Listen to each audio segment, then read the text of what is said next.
자, 문제들 다 풀어봤죠? 정신들 차립시다.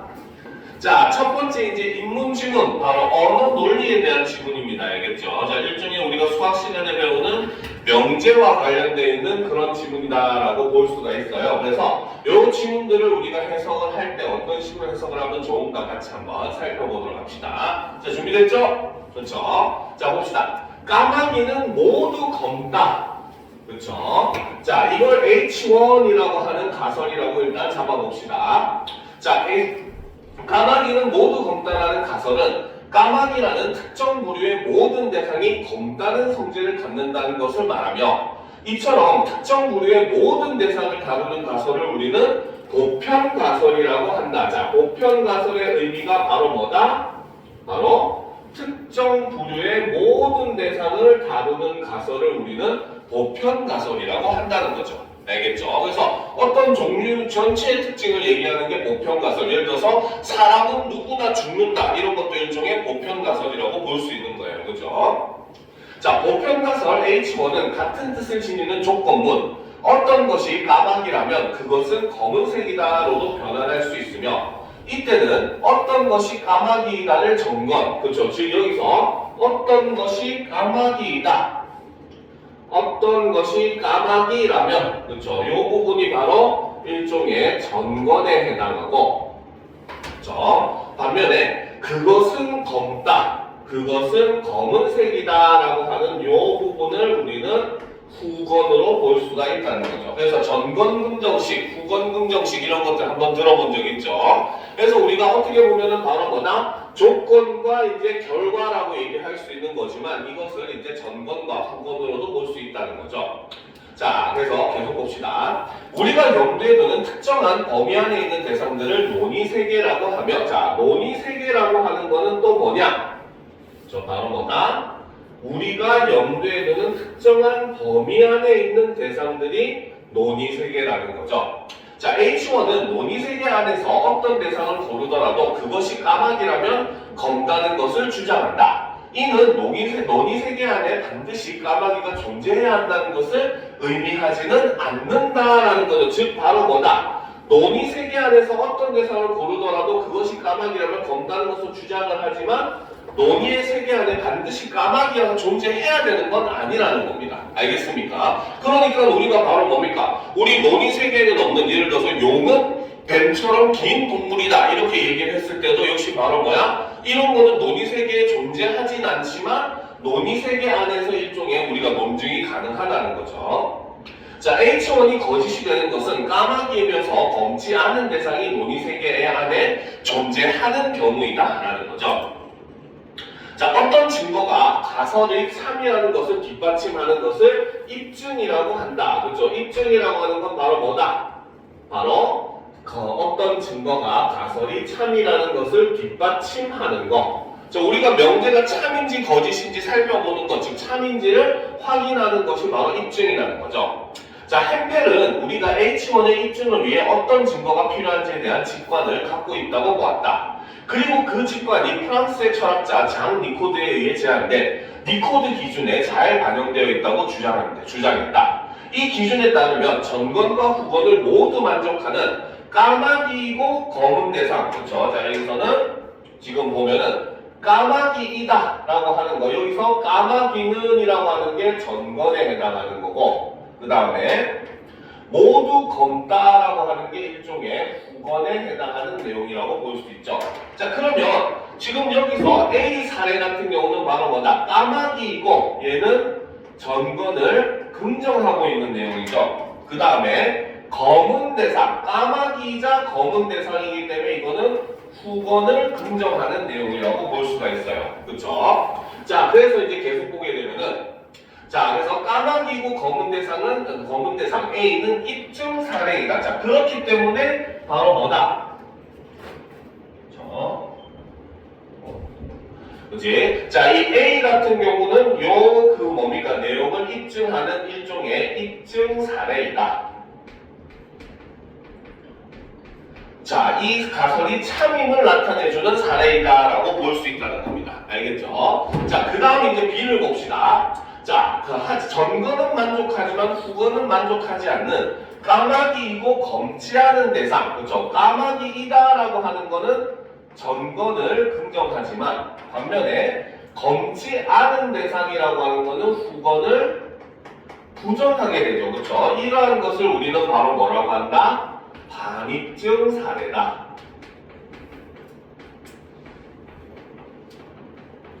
즉 전건은 긍정하지만 후건은 부정하는 게 반입증 사례이다라는 거죠. 자, 그 다음 봅시다.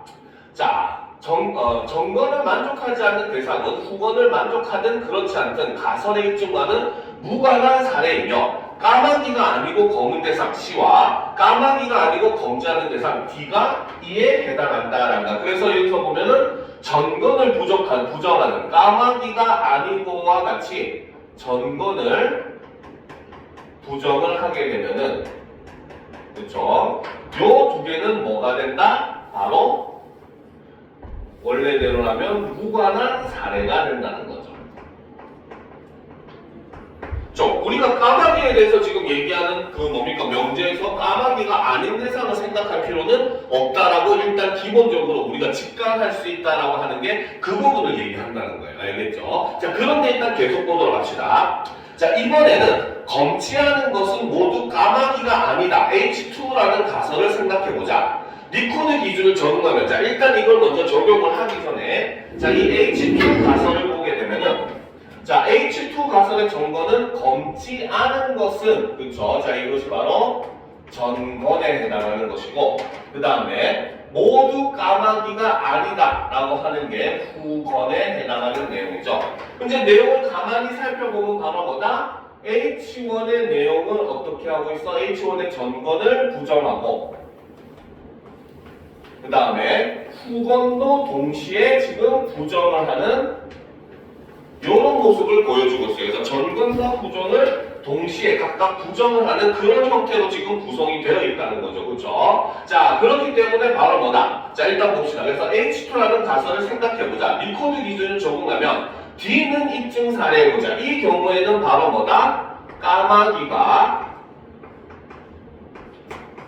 아니고 검지 않은 대상의 경우는 자, 여기는 이제 순서가 조금 바뀌긴 했는데 검지 않은 대상이 바로 이게 전건의 내용이었고 전건을 긍정하고 있고 까마귀가 아니다라고 하는 것은 후건을 지금 긍정을 하고 있는 거죠. 자, 그러니까 전건과 후건을 긍정하는 이것이 바로 H2의 입증 사례가 된다는 겁니다. 알겠습니까? 자, 그래서 계속 봅시다. 그래서 입증 사례이고 B는 반입증 사례이며 그죠? B 같은 경우는 바로 뭐다? 까마귀이고 검지 않은 대상은 그렇죠? 자, 여기서는 지금 검지 않은 대상이라고 하는 게 바로 전건을 긍정하지만 얘가 까마귀라고 해서 후건을 지금 부정을 하고 있죠. 그렇죠? 그렇기 때문에 이 경우는 반입증 사례가 된다는 거죠. 그렇죠? 자, 그리고 이제 A와 C는 둘 다 무관한 사례가 된다는 거죠. 그런데 H2는 H1의 전건과 후건을 뒤바꾼 후 각각 부정을 취하여 얻은 대우이다. 그렇죠? H1과 H2의 관계를 보면 뭐다? 각각 전건과 후건의 위치를 바꾸고 그것을 서로 이제 각각 부정을 한 뭡니까? 관계. 이러한 관계를 우리는 대우 관계다라고 얘기한다는 거죠. 그렇죠? 그래서 대우라고 하는 것은 바로 뭐다? 바로 전건과 후건을 뒤바꾼 후 각각 부정을 취하여 얻은 관계를 우리는 대우 관계라고 한다는 거죠. 자, 그래서 대우 관계인 두 문장은 논리적으로 동치이다. 자, 대우 관계가 되면 얘는 바로 뭐다? 논리적으로 동치. 사실은 같은 말이라는 겁니다. 무슨 말인지 알겠죠? 그죠? 사실 맞잖아요. 까마귀는 모두 검다라는 말과 검지 않은 것은 모두 까마귀가 아니다라는 말은 사실 같은 말이 되어버리는 거예요. 무슨 말인지 알겠죠? 자, 그렇기 때문에 이 경우는 동치가 된다는 거죠. 자, 참이 되는 경우와 거짓이 되는 경우가 언제나 같다는 말이다.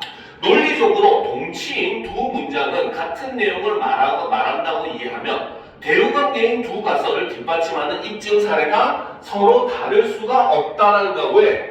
논리적으로 참인 경우와 거짓인 경우가 똑같은데, 그치? 이것이 뭡니까? 각각 서로 다른 것으로 이제 뭡니까? 입증 사례가 될 수가 없다는 거죠. 그죠? 자, 핵심이 바로 요겁니다. 대우관계인 두 가설을 뒷받침하는 입증 사례가 서로 다를 수 없다는 거죠. 그 말은 바로 뭐다? 아까 뭡니까? 까마귀는 모두 검다라는 H1 가설에서 A, 까마귀이고 검은 대상이 입증 사례가 되듯이, 그치? 반대로 동시인 검지 않은 것은 모두 까마귀가 아니다 이 입증 사례인 까마귀가 아니고 검지 않은 대상이라고 하는 이 입증 사례는 사실은 뭐다? 두 개가 같은 말이다. 즉 여기서 얘기하는 A의 사례와 D 사례는 서로 같은 의미를 나타낸다라고 이야기를 하고 있다는 거죠. 알겠습니까? 자, 그런데 니코드 기준을 적용해보면 위의 두 가설에서 A와 D는 서로 다르게 분류되므로 입증은 가설의 표현 방식에 의존하는 것처럼 보이게 된다. 햄펠은 이러한 의존은 불합리함으로 동치 조건을 추가로 채택해야 함을 제시했다. 자, 그래서 이제 이러한 니코드 기준의 뭡니까? 불합리성을 해소하기 위해서 추가로 제시한 것이 바로 뭐다?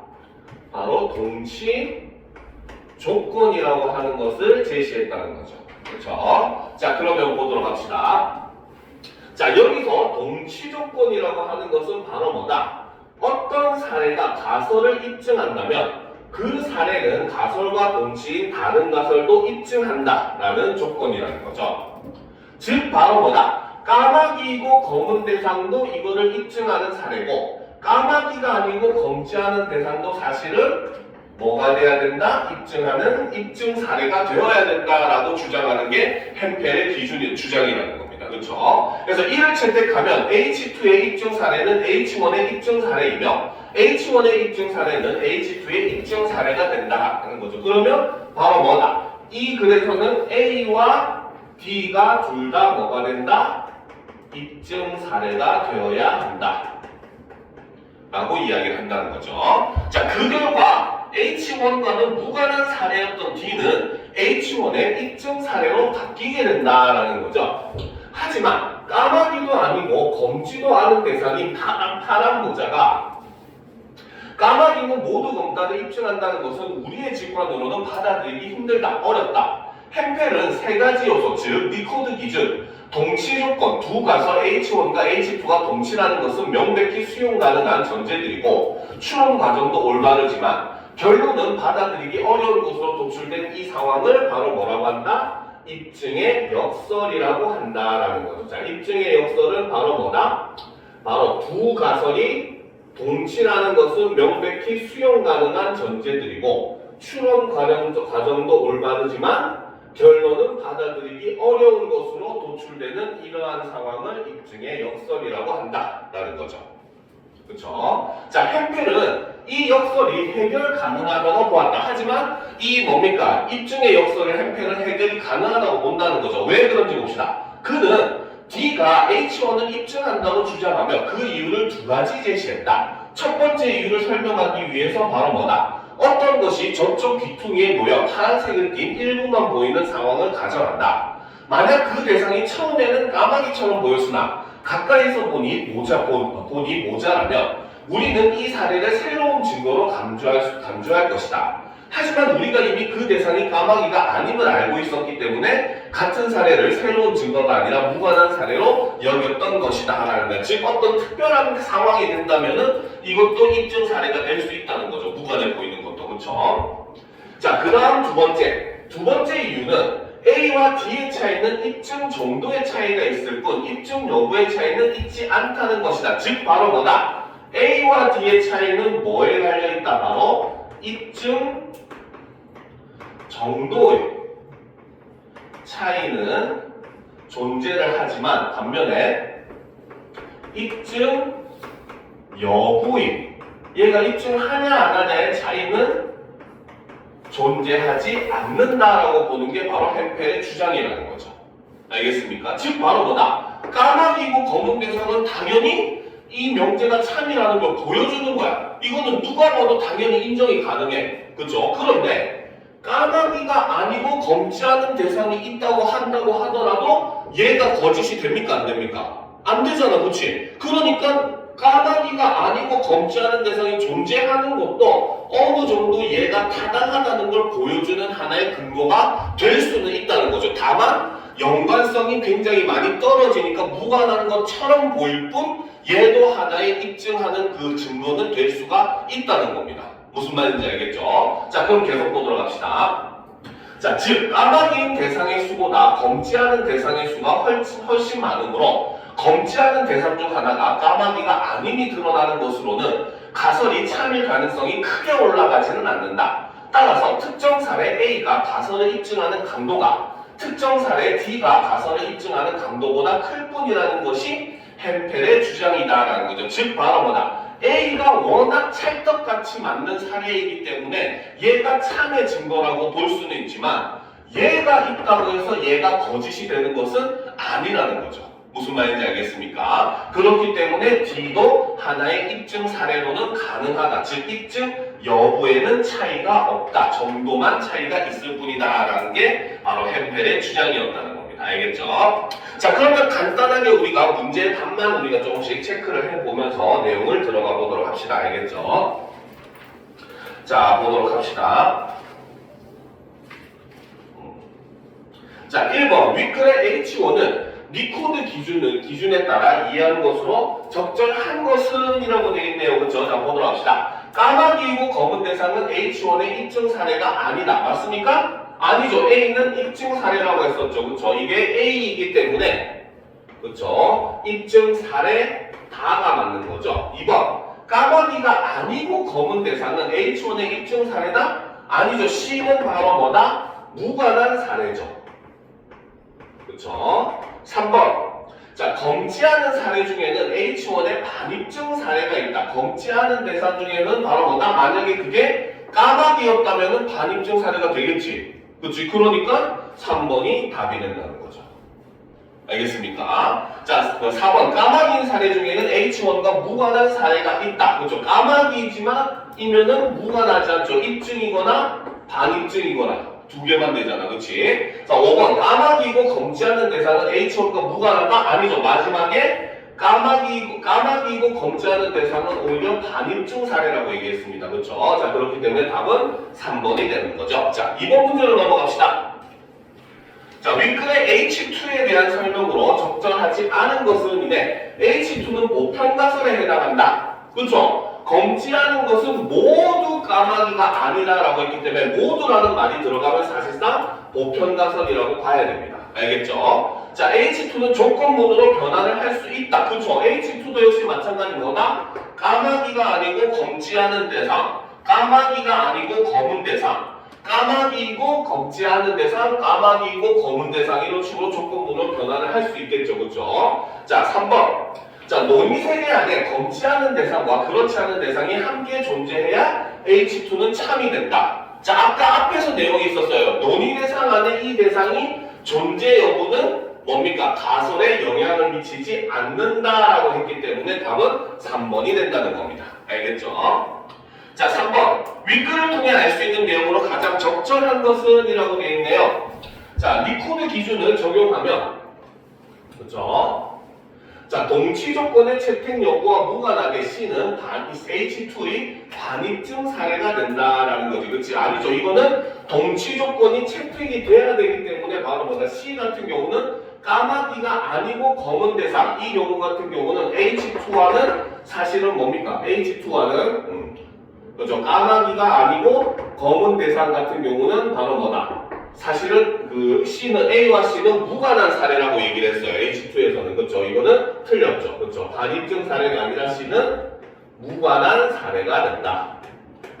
라고 했었죠. 자, 리코드 기준을 적용하면 동치 조건의 채택 여부와 무관하게 B는 H2와는 무관한 사례가 된다. 까마귀이고 검지하는 대상이 H2와는 오히려 연관이 굉장히 많죠. 그렇죠. 왜? 까마귀이고 검지하는 대상은 바로 뭐다? 오히려 여기서 까마귀이고 검지하는 대상은 오히려 H2의 반입증 사례라고 여기서 우리가 정리가 됐어요. 그렇죠? 그래서 무관이 아니라 반입증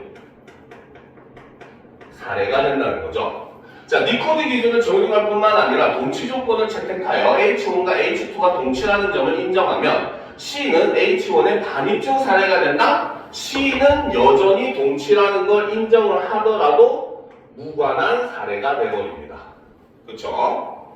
자, 4번. 니코드 기준을 적용할 뿐만 아니라 동치 조건을 채택하여 H1과 H2가 동치라는 점을 인정하면 A와 D는 모두 H2의 입증 사례가 된다? 이게 정답이 되겠죠. 그렇죠? 왜? 아까 얘기했었죠? A와 D는 바로 뭐다? 입증 정도의 차이만 있을 뿐 여부에는 차이가 없다라고 얘기했기 때문에 둘 다 입증 사례가 될 수 있다라고 얘기를 했습니다. 그렇죠? 자, 5번. 니코드 기준을만 적용하면 A는 H2의 반입증 사례가 되지만, 그렇죠? 자, 추가로 동치 조건을 채택하여 H1과 H2가 동치라는 점을 인정하면 A는 H2의 반입증 사례가 아니게 된다. 오히려 틀렸죠. 그쵸? 자, 보게 되면은, 자, 니코드 기준만 적용하면 A는 까마귀이고 검은 대상은 전건과 후건을 모두 다 부정하는 상황이 되어버리기 때문에 이 경우는 뭐가 된다? 전건이 부정되면 무관한 사례라고 얘기했어요. 그쵸? 니코드 기준만 적용하면 오히려 A는 H2의 무관한 사례가 되는 거죠. 왜? 여기서 핵심은 바로 뭐다? 니코드 기준. 그렇죠? 니코드 기준에서 전건이 부정이 되면은 이거는 무조건 무관한 사례다 라고 얘기해놨기 때문에. 알겠습니까? 근데 이제 거기서 동치 조건을 적용하니까 D가 입증 사례가 된 거지. 알겠지? 이게 바로 동치 조건과 니코드 기준의 차이가 되는 거예요. 자, 그런데 추가로 동치 조건을 채택하여 H1과 H2가 동치라는 점을 인정하면 A는 그저 H2의 반입증 사례가 아니게 된다. 그렇죠? 이것도 역시 바로 뭐다. 그렇죠? 이거는 맞다고 볼 수 있어요. 왜? 정확하게 얘기하면 입증 사례이기 때문에.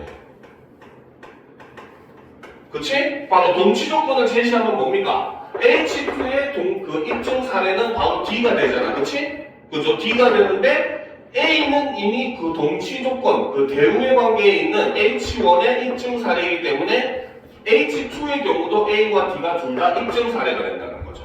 알겠습니까? 이거는 거꾸로도 마찬가지죠. 그렇죠? 그래서 반입증 사례가 아니게 된다라는 말은 틀린 건 아니에요. 근데 앞부분에서 틀렸기 때문에 5번도 틀렸다라고 볼 수 있다는 거죠.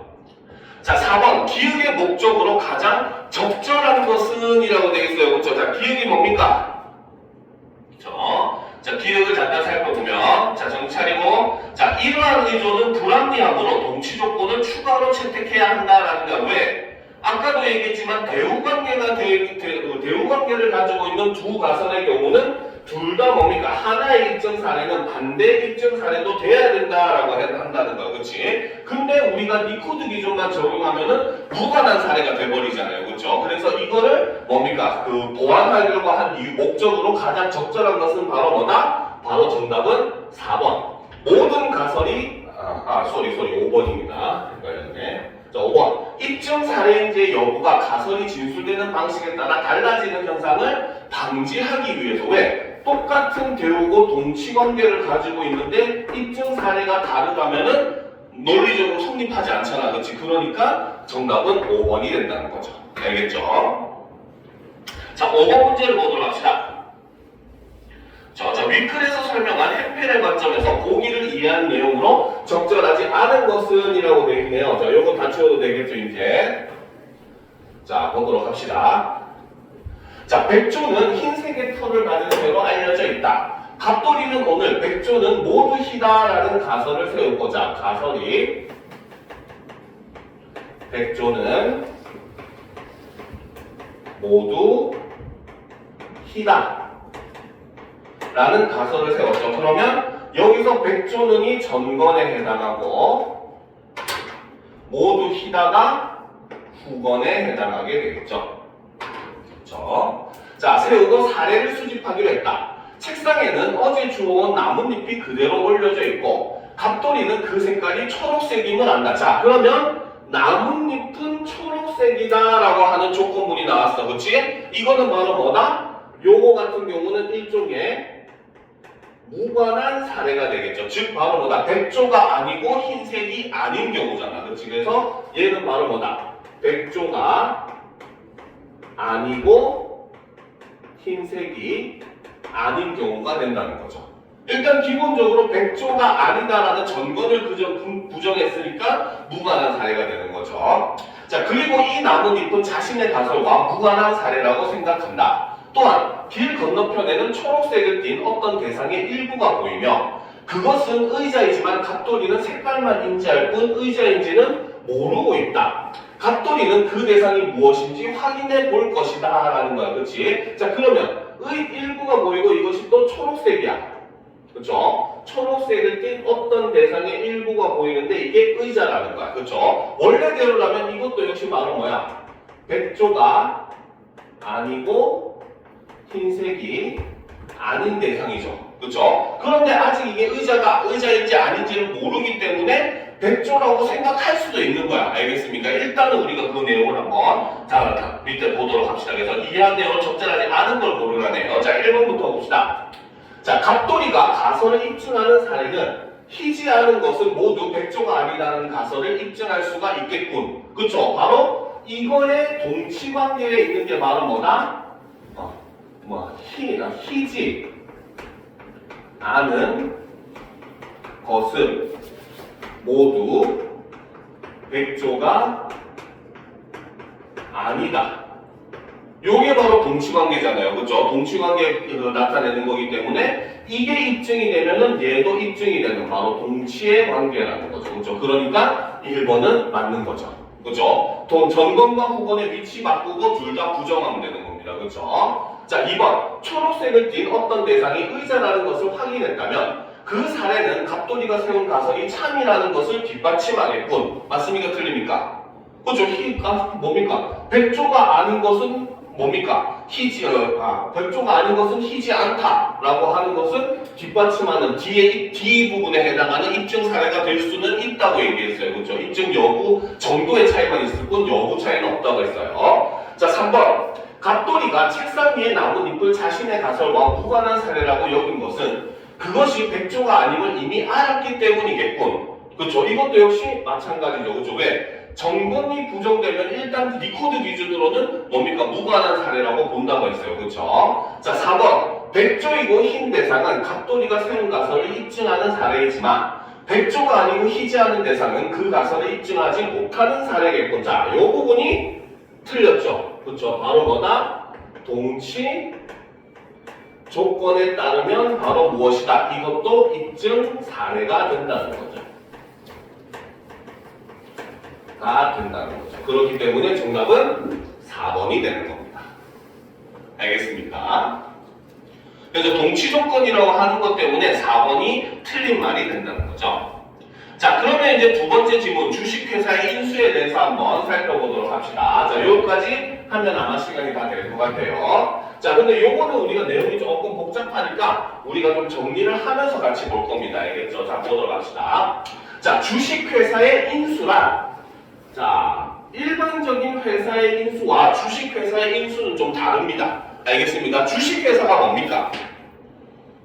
여러분들 부모님들 중에도 주식하시는 분들이 있죠. 요즘 학생들 중에도 주식하는 학생들이 있던데, 그치? 주식이라는 게 바로 뭐야? 그 회사에서 어떻게 보면은 자신들의 그런 자본금을 마련하기 위해서 일종의 경영권의 일부를 판매하는 거라고 보시면 돼요. 솔직한 말로 얘기하면 알겠죠? 왜 우리 드라마나 영화 같은 데 보면 막 주주총회 이런 말들 많이 들어보잖아. 주주를 모여서. 대표적으로 뭐 이태원 클라스 보면 엄청 나오잖아요. 그죠? 그 주주총회가 바로 뭐냐면은 그 회사의 주식을 갖고 있는 사람들이 다 모여가지고 전체적으로, 물론 100% 다 모이지는 못하겠지만 어쨌든 전체적으로 다 모여가지고 회사의 큰 일을 결정하는 그러한 회의를 주주총회라고 얘기를 하고, 이때는 다수결의 원칙에 의해서 결정이 됩니다. 알겠죠? 근데 여기서 주의할 점, 여기서 다수결은 사람 수가 기준이 아니에요.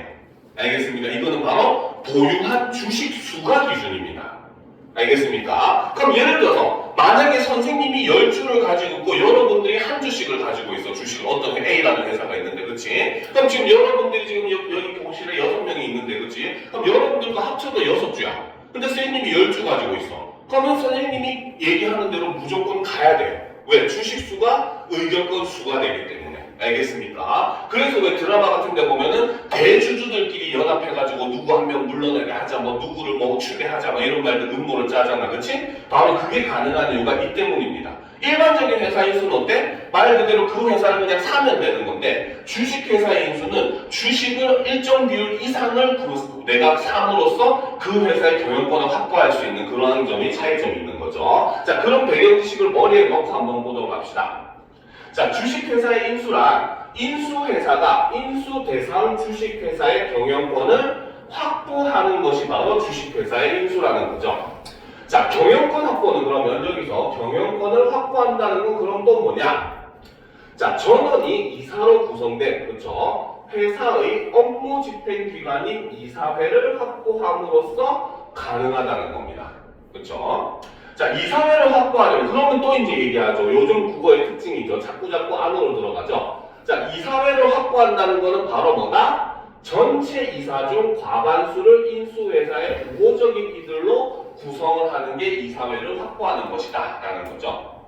자, 이사는 주주를 대신하여 경영상의 의사결정을 내리는 사람으로 이사의 선임이나 이사의 급여에 관한 사항은 주주총회의 안건으로 상정된다. 주주총회는 회사의 주주가 의결권을 행사할 수 있는 최고 의결기관이다. 자, 의결권이란 그렇죠. 요것도 개념을 알아야겠죠. 바로 안건을 의결할 수 있는 권리를 나타내는데, 자, 상법 369조 1항에는 주식 한 주마다 한 개의 의결권을 가진다고 구성되어 있다라는 거지, 그렇지? 자, 그러면 요런 거는 우리가 하나 정리를 해두고 넘어갑시다. 의결권이라고 하는 것은 바로 뭐다? 상법 369조 1항에 그쵸? 바로 뭐다? 자, 주식 한 주마다 한 개의 의결권을 가진다. 이렇게 주로 정의를 내리고 있다는 거죠. 알겠습니까? 자, 그리고 안건을 가결하는 데 필요한 최소한의 찬성수를 의결 정족수라고 한다. 의결 정족수라고 하는 건 바로 뭐다? 안건을 가결, 그렇죠? 통과시키는 데 필요한 최소한의 찬성수를 의결 정족수라고 한다는 겁니다. 자, 그럼 다음 문단으로 넘어갑시다. 자, 의결 정족수는 출석한 주주의 의결권의 과반수와 발행 주식 총수의 4분의 1 이상의 수를 모두 만족하는 수로 산정이 된다. 자, 이런 거는 우리가 꼭 정리를 해놔야 되겠죠. 의결 정족수. 자, 요거의 조건이 바로 뭐다? 첫째는 바로 자, 출석한 주주의 의결권의 과반수가 넘어야 되고, 그리고 두 번째는 바로 뭐다? 발행 주식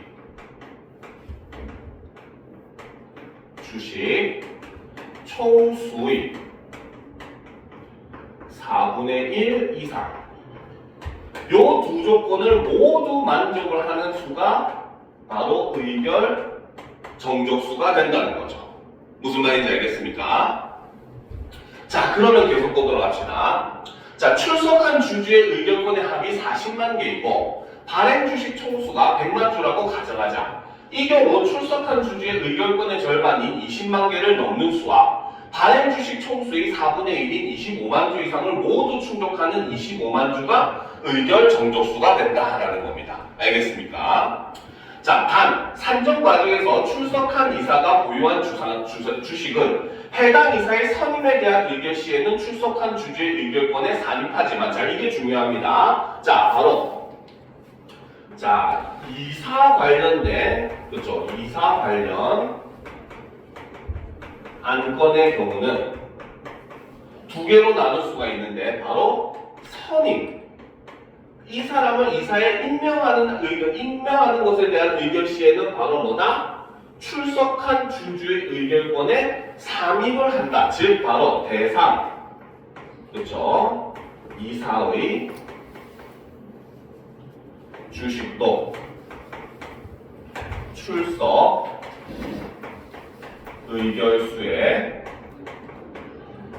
산입을 한다는 거죠. 같이 포함해서 계산을 한다는 거야. 즉 나를 이사로 뽑아주세요 할 때는 바로 뭐다? 내가 가지고 있는 주식의 수도 의결권에 포함이 된다는 거예요. 그러면 나도 발언권이 있다는 겁니다. 알겠습니까? 자, 그런데 반면에 그쵸?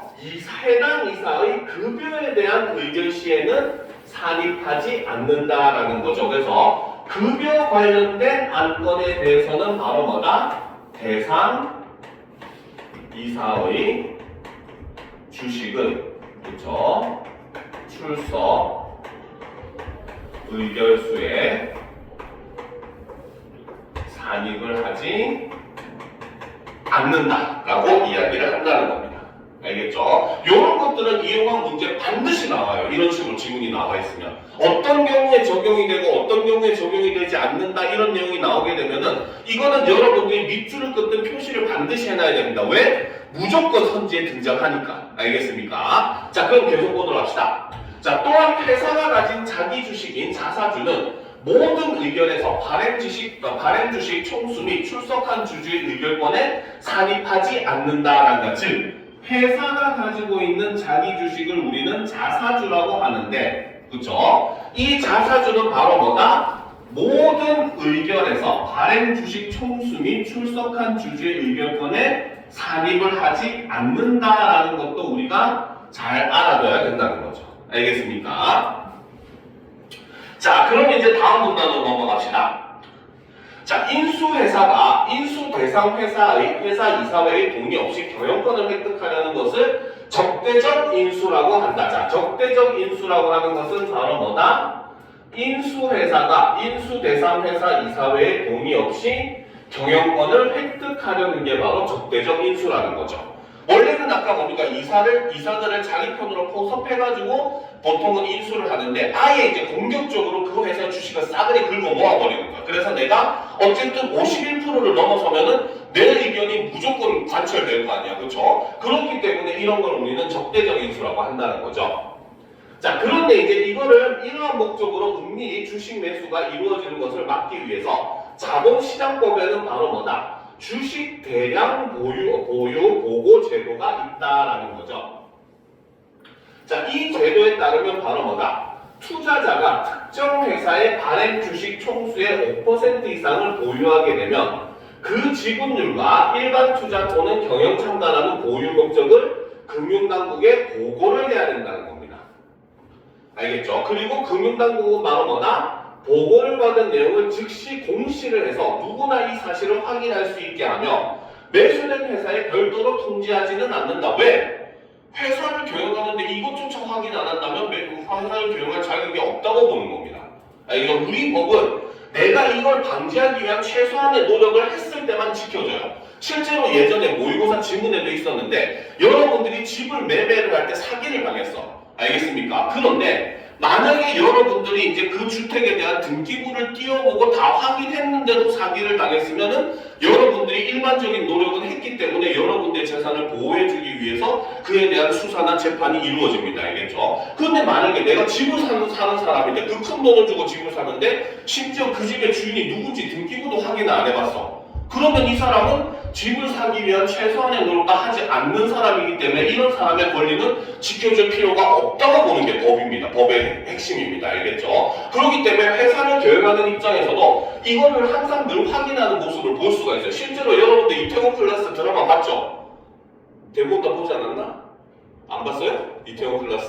거기 보면은 그 나쁜 세력으로 나오는 회사에 갑자기 어떤 그 부하가 와가지고 회장님 이거 주주 명단이 새로 나왔는데 이거 한번 보셔야 될 것 같습니다. 그러니까 박세로의 이름이 막 엄청나게 10억 원 상당의 주식을 보유하게 되었다 이런 내용을 보고하는 장면이 나오거든요. 그게 바로 뭐 때문에? 바로 주식 대량 보유 보고 제도 때문에 무조건 공시를 하게 돼 있거든요. 알겠죠? 그래서 그런 것들을 알고 이 드라마가 이렇게 진행되는 모습이 이런 걸 보면서 이제 우리는 내용도 이해를 할 수 있는 거죠. 자, 계속 봅시다. 자, 세 가지 유형의 보고가 있는데 신규 보고란, 그렇죠? 신규 보고라고 하는 것은 바로 뭐다? 어떤 보유 목적이든 보유한 지분율이 5% 이상이 되면 해야 하는 보고라는 거죠. 새롭게 생겼을 때 무조건 한다는 거죠. 자, 반면에 변동보고라고 하는 것은 바로 뭐다? 기존에 보고한 지분율과 비교하여 1%포인트 이상의 차이가 생긴 경우에 해야 하는 보고가 변동보고. 그 다음에 변경보고라고 하는 것은 바로 뭐다? 보유 목적을 바꾸려고 할 때 해야 하는 보고가 바로 변경보고라고 한다는 거죠. 그쵸? 자, 계속 보도록 합시다. 자, 적대적 인수에 맞서기 위한 경영권 방어 수단을 각국의 기업들도 고안해 왔다. 차등 의결권은, 그쵸? 자, 여기서 몇 가지 방법이 제시가 되는데, 첫 번째가 바로 차등 의결권이죠. 자, 차등 의결권은 바로 뭐다? 주식을 장기간 보유한 주주에게 더 많은 의결권을 부여해서 경영권을 안정적으로 유지하는 방법이라는 거죠. 알겠습니까? 자, 그런데 여러분들 뭔가 좀 이상하지 않아요? 주식을 장기간 보유한 사람한테 더 많은 의결권을 부여한대. 내가 1만 주 가지고 있고 여러분도 똑같이 1만 주 갖고 있는데 만약에 내가 이 회사의 주식을 2년 동안 갖고 있었고 여러분들이 1년만 갖고 있었다면 선생님한테 더 많은 의결권이 부여된대. 그쵸? 말이 될까 안 될까? 안 됩니다. 왜?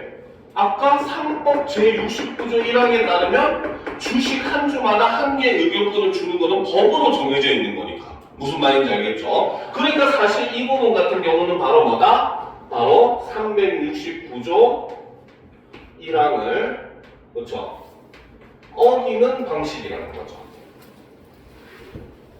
이런 거는 깊이 있게 좀 생각을 할 수 있어야 됩니다. 알겠죠? 자, 그 다음 두 번째가 바로 초다수 결의제. 그렇죠? 자, 초다수 결의제는 인수 승인을 위한 주주 찬성률을 높게 설정해서 인수가 가결되게 통과되기가 어렵게 만드는 게 초다수 결의제죠. 그렇죠? 근데 초다수 결의제 같은 경우는 의결 정족수를 조절하는 것밖에 안 되기 때문에 의결권 자체에 변화를 주는 건 아니잖아. 그렇지? 그러니까 이거 같은 경우는 3법 369조 1항과는 관련이 없다는 거죠. 그렇죠? 자, 그 다음 독약조항은 자, 세 번째가 바로 독약조항이 있다는 거죠. 이거는 바로 뭐다? 적대적 인수가 발생할 경우 인수 대상 회사가 추가로 주식을 발행한 후 인수자를 제외한 기존 주주들만 그 주식을 낮은 가격으로 매입할 권한을 부여하는 방법이라는 거죠. 그렇죠? 그러니까 이미 그 주식을 갖고 있는 사람들한테 혜택을 주는 방법이고, 자, 네 번째 황금 낙하산은 바로 뭐다? 인수 대상 회사의 이사가 적대적 인수로 인하여 임기 전에 사임하게 되면 거액의 퇴직금을 인수회사가 그에게 지급하도록 고용계약에 미리 기재를 해두는 방법이라는 거죠. 자, 그 다음 이제 다섯 번째 시차임기제는 바로 뭐다? 이사들의 임기가 한꺼번에 만료되지 않고 시차를 두어 만료되도록 이사를 선임해두는 방법이라는 거야. 알겠죠? 그러니까 바로 뭡니까? 적대적 인수가 돼도 이 사람들이 임기가 만료되는 게 기간마다 다르다는 거야. 그러니까 한꺼번에 자기들의 사람을 심을 수가 없다는 거죠. 그렇죠? 싹 물갈이를 할 수가 없다는 거지. 자, 이렇게 구한된 방어수단 중에는 국내법상 위배 소지가 있어 도입 여부에 논란이 있는 것도 있다. 그게 바로 차등 의결권이 되겠죠. 그렇죠? 자, 그러면 계속 보도록 합시다. 자, 한편 방어수단의 필요성에 대해서도 의견이 대립한다. 자, 방어수단이 필요하다고 보는 관점에서는 장기적인 경영권 확보가 전제되지 않으면 이사회는 회사의 가치를 높이기 위한 의사결정을 일관되게 추진하기 어렵다고 주장한다. 또한 적대적 인수가 시도되더라도 인수 대상 회사의 이사회는 인수회사 이사회를 상대로 방어수단을 통해 회사의 매력을 높여 더 나은 인수 조건을 끌어낼 수 있어서 상대 측의 인수 시도가 무산되더라도 인수 대상 회사의 주가는 이전보다 높아져 있는 경우가 많다고 본다. 방어수단이 필요하지 않다고 보는 관점에서는 방어수단으로 인해 경영권 교체가 어려워지면 오히려 그 수단이 인수 대상 회사의 이사회를 현 상황에 안주하게 하는 동기로 작용한다고 주장한다. 그러한 이사회는 새로운 시장을 개척하지 않는 방향으로 경영상 의사결정을 내릴 가능성이 높아 회사의 가치는 점차 하락할 가능성이 크다. 그리고 이러한 영향이 주가에도 반영되어 인수 대상 회사의 주식을 보유한 주주에게는 불리한 결과를 초래한다고 본다라는 거야. 그죠? 자, 실제로 이제 예전에 그 모의고사 지문에 보면은 기업의 이제 그 슈퍼사이클이라고 하는 게 있었어요. 알겠죠? 그래서 기업이 처음에 만들어지게 되면은 국가의 혜택이나 이런 걸 통해서 성장을 하게 되고, 그러다가 이제 프리미엄 시장으로 진입해서 가장 최고의 이제 회사가 됐지만 그 다음에 어떻게 하느냐에 따라서 또 새로운 회사한테 추월당하는 거죠. 그 기업 추격 사이클이라고 하는 게 있었단 말이죠. 알겠죠? 그러니까 실제로 우리가 어떤 회사가 대기업이 되게 되면은 실제로 이제 주주총회라든지 이사들 같은 경우는 자신들의 배당금을 높이는데 더 초점을 맞추는 경우가 더 많다고 나옵니다. 알겠죠? 대표적인 회사가 지금 현재 어떻게 보면 애플이라고 볼 수가 있겠죠. 애플 같은 경우가 현재는 거의 모든 사람들이 변화가 거의 없다라고 얘기하잖아, 그렇지? 그리고 어떻게든 이윤을 많이 남기는 쪽으로만 회사를 경영하는 그런 모습들을 볼 수가 있어요, 알겠죠? 근데 반면에 최근에 삼성 같은 경우는 막 폴더블 폰도 만들고 여러 가지 트라이폴더도 이번에 나오고 하는 그런 모습을 보면서 이렇게 이제 추격하는 입장에서는 오히려 새로운 기술이나 이런 데 투자를 하는 거에 아낌이 없이 그 지원을 해주는 그런 모습들이 보이거든요. 그러니까 이 사회의 구성 자체가 그런 식으로 될 수가 있다는 건데, 만약에 강화권이 있어버리면 자기들의 그런 안정적인 것만 추구하고 회사가 발전하는 것에는 관심이 없게 된다, 이렇게 얘기를 한다는 겁니다. 자, 문제를 다 보기는 힘들고 요거 한 문제만 보다 합시다. 9번 문제. 이런 문제가 여러분들이 아마 제일 어려운 문제일 겁니다. 그렇죠? 자, 윗글을 바탕으로, 그렇지? 보기를 설명한 것으로 적절한 것은 이라고 되어 있어요. 그렇죠? 자, 그러면 이제 우리가 요거를 계산을 한번 하면서 이런 문제를 어떻게 푸는지 한번 보도록 합시다. 자, A라는 사람이 17개 주식을 가지고 있고 B가 20개, C가 23개, D가 10개. 그 다음 자사주, 회사의 자기 주식의 자사주는 20개고 미참석이 10명이고 발행 주식의 총수는 4개입니다. 알겠죠? 자, A, B, C, D는 주주총회에 참석하고 A와 B는 이사이다. 주주총회에서는 A의 이사 재선임 안건과 B의 급여 인상 안건을 각각 안건 1과 안건 2로 하여 의결하려고 한다라는 거죠. 그렇죠? 자, 그러면 이제 우리가 한번 살펴보도록 합시다. 알겠죠? 자, 안건 1의 의결 정족수를 계산할 때 발행 주식 총수에 산입하지 않는 주식수는 10수이다. 맞습니까? 틀립니까?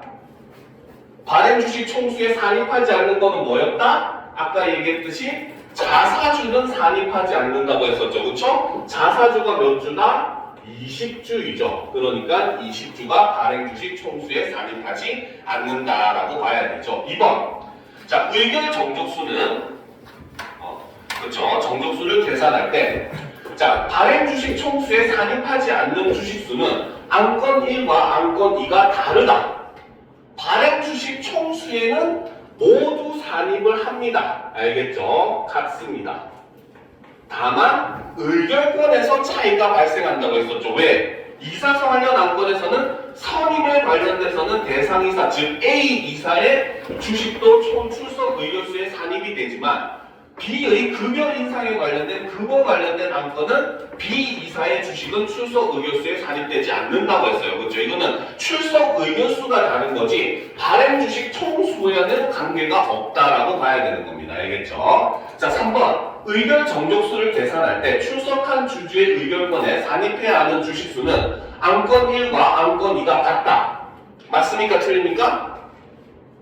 맞습니까? 틀립니까? 이것도 틀렸죠. 그렇죠? 출석한 주주의 의결권에는 뭐라고 했다? 안건 1과 안건 2가 다르다. 라고 봐야 되죠. 왜? 안건 1은 선임 관련 사안이었고 안건 2는 임금 관련 사안이었기 때문에 두 개가 이렇게 다르게 된다는 거죠. 그렇죠? 자, 안건 1의 의결 과정에서 A와 B가 찬성해도 다른 참석자가 모두 반대하면 해당 안건은 부결된다라고 했어요. 그렇죠? 자, 그러면 우리가 잠깐 좀 살펴보면은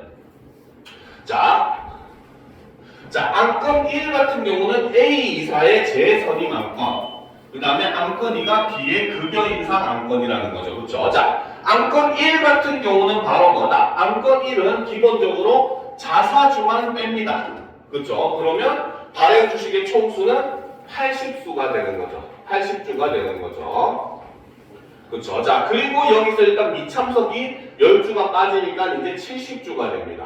그렇죠? 그러면 의결 정족수는 바로 뭐다? 이 70주의 과반수니까 바로 뭡니까? 35주를 초과하게 되면은 바로 뭐다? 이것이 의결 정족수가 되는 거죠. 왜? 어쨌든 이 35주는